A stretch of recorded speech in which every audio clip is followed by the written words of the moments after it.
Once a Jewish woman came to me and asked for something. She said, "May Allah save you from the punishment of the grave." When Prophet Mohammad S.A.W. arrived, I asked, "O Messenger of Allah, will there be punishment in the graves?" The Prophet ﷺ said, "Seek refuge with Allah," and mounted his ride.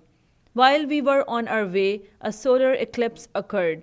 I went out with the Prophet Muhammad ﷺ and other wives, who were among the pilgrims at that time.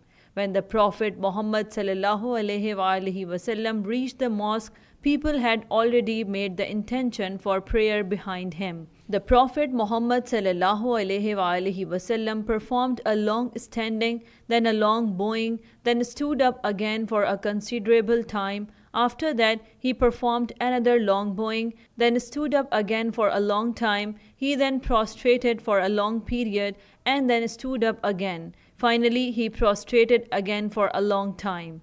However, the standing in this cycle was shorter compared to the first cycle. Similarly, the bowing in the first cycle was longer than the second, and the prostration in the first cycle was longer than the second.